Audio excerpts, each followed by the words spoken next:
organización me pidieron que les contara un poquito de estreñimiento crónico persistente. Básicamente revisar un poquitico cuál es la prevalencia del estreñimiento. El estreñimiento es de la patología más frecuente gastrointestinal que llega al cirujano, al colorectal, al gastroenterólogo, más o menos un promedio de 14% en la población general, y está escrito que esto es únicamente como una tercera parte de toda la gente sintomática, entonces puede haber hasta 3 veces este número, 21-36% de gente sufriendo estreñimiento en la calle. Es mucho más incidente en mayores de 60-65 años, hasta un 33%, en una proporción casi mayor de 2-1 en mujeres y hombres.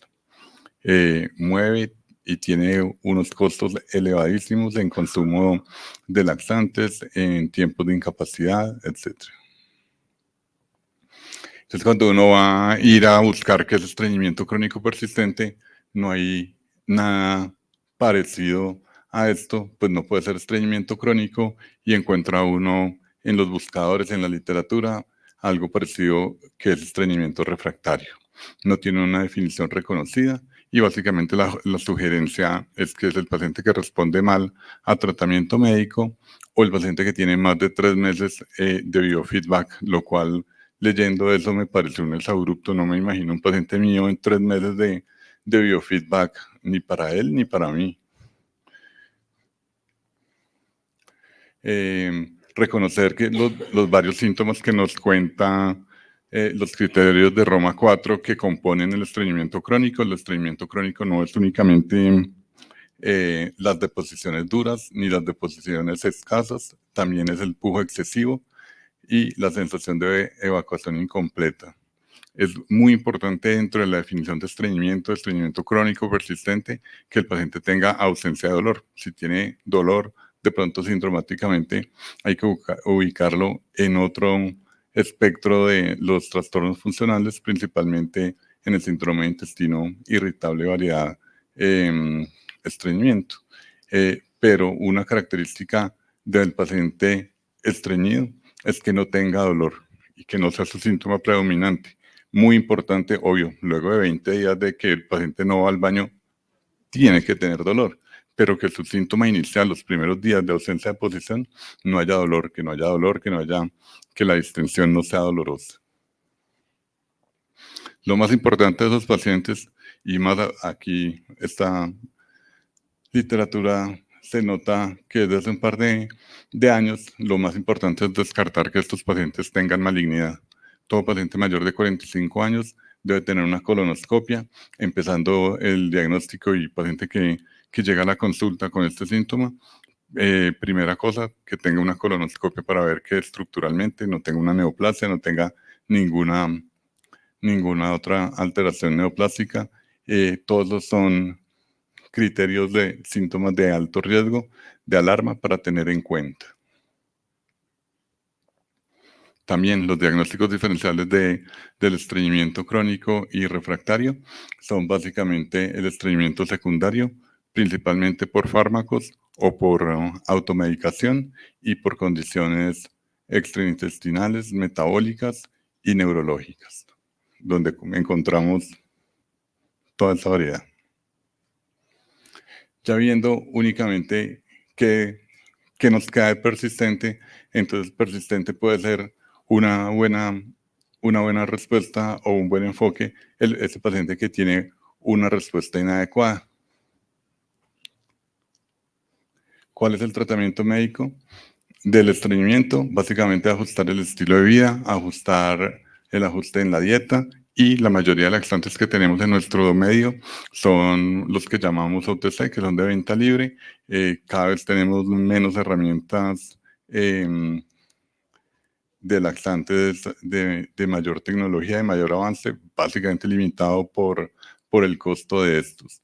En general son bien tolerados, pero la mayoría de los efectos adversos son de tipo intestinal, o cólico, vómito o diarrea. Esto era únicamente para repasar cuáles son los 4 laxantes que tienen mejor grado de evidencia, con nivel 1 de evidencia en esta revisión sistemática está el PEC, el SENA, el bisacodilo y el picosulfato de sodio, que creo que dentro de esos laxantes nos movemos el 90% de todos nosotros dentro de nuestras consultas. Y el tratamiento médico, lo que les contaba al principio, es muy importante ver y descartar que el paciente tenga dolor abdominal, pero teniéndolo o no, siendo una constipación o un síndrome de intestino irritable, modificando el estilo de vida, la primera línea de tratamiento que en general se recomienda es polietilenglicol 1 o 2 veces al día. Si no, uno puede utilizar un laxante irritativo tipo bisacodilo o tipo picosulfato. Prucalopride es de poco acceso en nuestro medio, hace mucho tiempo lo sacaron o lo limitaron en el mercado, y linaclotide no se consigue en nuestro medio. Entonces, volviendo al paciente que tiene una respuesta inadecuada, ¿qué hay que hacerle? Hay que hacerle una manometría anorrectal. Uno puede hacer estos estudios de entrada, principalmente la manometría anorrectal, para luego en la siguiente consulta no estarle pidiendo un tránsito colónico, una resonancia, una ecografía por resonancia, para ver. Yo creo que uno puede de entrada pedirle los 3 exámenes, y básicamente lo que nos va a limitar la manometría anorrectal, sea de alta resolución, ya muy escasa de perfusión, es ver cómo está la integridad del piso pélvico para poder realizar la defecación. Y un componente de esta y que nos da esa información es la expulsión del balón. Hay muchos valores que se consideran como normal, pero la expulsión del balón en general tiene que ser antes de 30 segundos. La mayoría, el 90% de los pacientes normales o de la población normal, va a expulsar el balón en 24 o 26 segundos. Entonces, un buen punto de corte que han bajado es de 30 segundos para calificar que expulsó o que no expulsó el balón. Yo me limito y no me gusta poner la prueba positiva o negativa porque es confusa y uno no sabe si ese paciente expulsó o no. Es que logró expulsar o no logró expulsar el balón.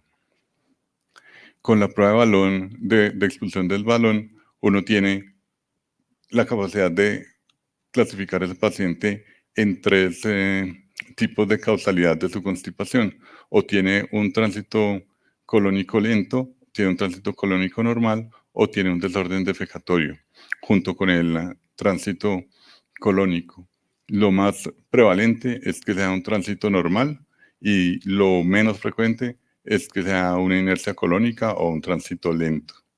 Pero como siempre, y igual ocurre en todas las patologías gastrointestinales, ahí se sobrelapan los síntomas, se sobrelapan las características del paciente, y la mayoría de pacientes no debutan únicamente con un espectro de enfermedad, sino que se pueden sobrelapar un tránsito lento con una discinergia defecatoria en un porcentaje muy elevado, hasta el 50%. Entonces, esto hace que el tratamiento, el enfoque y en última lo que uno le va a hacer al paciente no sea tan pues no sea tan definido, tan de entrada. La efecografía y la tendencia actual es hacer una efecografía por resonancia. La efecografía convencional creo que ya no se hace en ninguna parte, hace parte de la historia para que conozcan cómo eran los asientos radiolúcidos y las efecografías convencionales. Ya toda la efecografía que uno ve en la práctica clínica se hace por resonancia. Esto básicamente para mirar que sea normal o que tenga alguna alteración. Dentro de las alteraciones puede estar el rectocele, pero también hay otro sinnúmero de patologías que alteran la evacuación o que pueden dar un síndrome de obstrucción defecatoria, como una intususcepción interna, un prolapso rectal, etc. Otro estudio súper importante es el tránsito colónico con marcadores. A mí me gusta es que esté estandarizado. Encontrar un tránsito colónico con marcadores en nuestro medio estandarizado es súper difícil. Debería ser únicamente con con una cápsula. Esa es una marca registrada, lo que tiene son 24 marcadores radiopacos en el interior y tiene que ser con 24 marcadores. Uno se lo toma, yo le digo al paciente que se lo tome el día 0, el día domingo, y el día 1, 3 y 5, que es lunes, miércoles y viernes, tenga una radiografía simple de abdomen para ver cómo está. Y uno hablaría de una inercia colónica o que hay retención de los marcadores si están dispersos en todo el colon al día 5 en un número de 5 o más marcadores. Pero uno encuentra de todo cuando pide este tipo de estudios. Aquí básicamente la primera imagen del colon es un colon que se aclaró de los marcadores, está normal. La segunda imagen es unos marcadores que están dispersos por todo el colon y hablarían de una inercia colónica. Y la tercera imagen es que todos los marcadores están acumulados, retenidos en la parte rectosigmoidea, lo cual habla más de un síndrome de obstrucción defecatoria. Entonces, este estudio nos permite diferenciar y dividir el paciente en esos tres espectros de enfermedad. Uno encuentra, lo que les contaba, uno encuentra marcadores o estudios de marcadores colónicos mal hechos, con sustancias o con características. Este es hecho con balines que se ven que se acumulan en el apéndice. Este es un paciente mío que todos los balines están retenidos en el apéndice y son dados en una cantidad subóptima y no brindan ninguna información porque los marcadores tienen que tener la misma o una característica similar al de la materia fecal y no por el peso alterar su movimiento y su acumulación en determinado sitio. Y esto, pues, había históricamente, pero es un número inadecuado de marcadores, son demasiados marcadores. Entonces, uno ya viendo cuál de los tres espectros de estreñimiento tiene, y si tiene un desorden defecatorio, tiene posiblemente una obstrucción del tracto de salida en la defecación. El tratamiento principalmente es el biofeedback, que no es otra cosa que reentrenar, aprender de estos mismos movimientos y tener una retroalimentación cerebral y visual de cómo aprieta, puja, puja y contrae el esfínter anal en una pantalla de manera visual.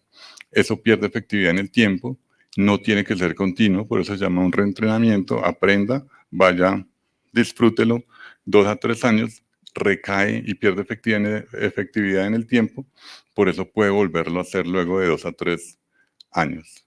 Y también manejo quirúrgico de cualquier patología que pueda estar, que sea susceptible de ser reparada quirúrgicamente como causa de la obstrucción defecatoria, principalmente un rectocele o una intususcepción interna.